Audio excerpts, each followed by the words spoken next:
I don't want to interrupt, but I think this is an important point because I know obviously a lot of people who are watching, listening, are progressive activists and are really involved. And the Portman situation, because that is the situation, frankly, with many conservatives, whether we like it or not.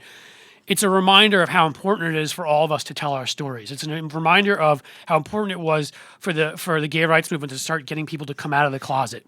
For women, when Darcy Berner stood up at Netroots Nation last year and said that women who'd had abortions, which is 1/3 to 40% of women out there, which most people would never even fathom that because they Right. kept it quiet in the right, need to step up and talk about how victims of gun violence need to come out and talk about it.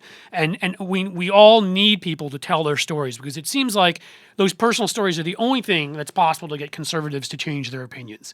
And the Rob Portman situation is one great example of somebody's opinion that's changed. I wish more universal circumstances could change his opinion, but it seems it has to be close and personal to them. Yeah, I don't know how that works with.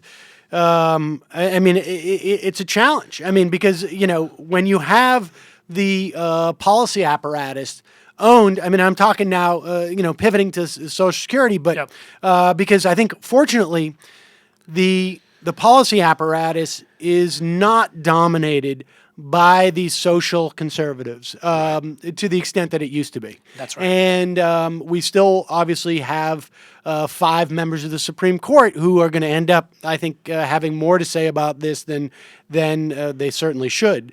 But the case, Except for Clarence Thomas, he doesn't talk. right? Well, he'll say it behind closed doors. Where most of this stuff is. He'll have his wife say it at Tea Party rallies and then funnel money her way, but then not report it on his income statements. But the reason why people are inoculated from this in Social Security and Medicare is that, Jonathan Alter can say, like, my mom's on Medicare, or I don't know if he says this, but this is a line that I hear quite a bit from people who are willing to, and the fact is, well, okay, you're fortunate enough that you're going to be able to supplement what she's going to lose in terms of Medicare coverage or whether it's Social Security payments.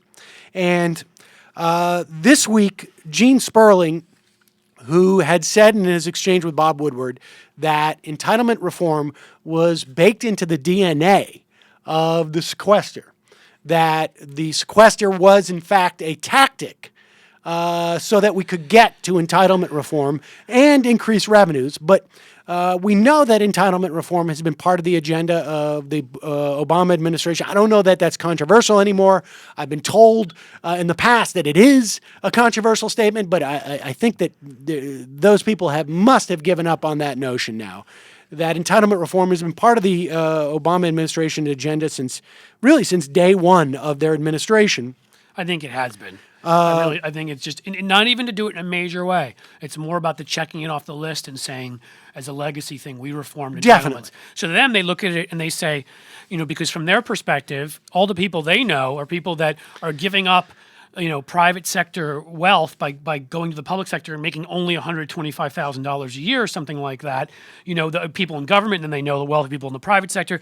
So who could change CPI really hurt? I mean, it's really just a minuscule amount of money, right?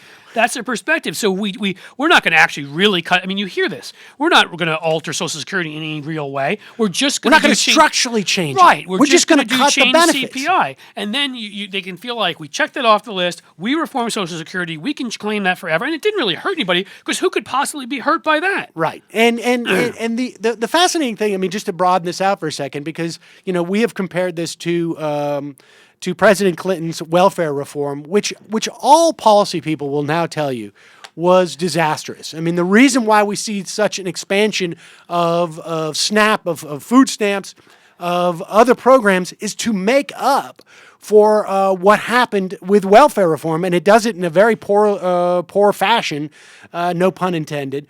Because once you started to lose jobs, essentially, in this country, then it made it very clear just how damaging welfare reform was.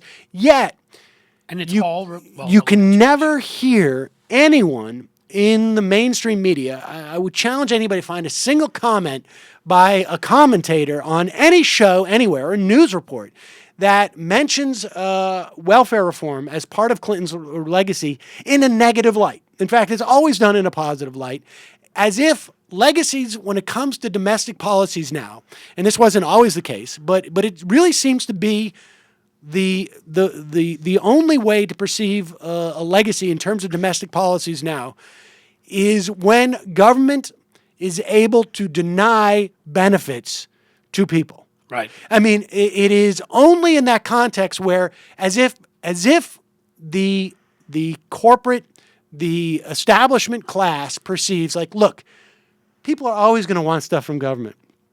It is a real feather in your legacy cap. As Bill O'Reilly would say, stuff. Is stuff We from just want government. stuff. From government. It's a real legacy. Like food. If you can teach the people to make do with less. And not less in the sense of like, hey, we got to turn back this consumer culture that we have. We've got to have less energy. It is if you can make them just, I mean, you could say suffer, or you could just simply say just expect less from government, and without contemplating the implications of it, as if this is, because it wasn't always the case.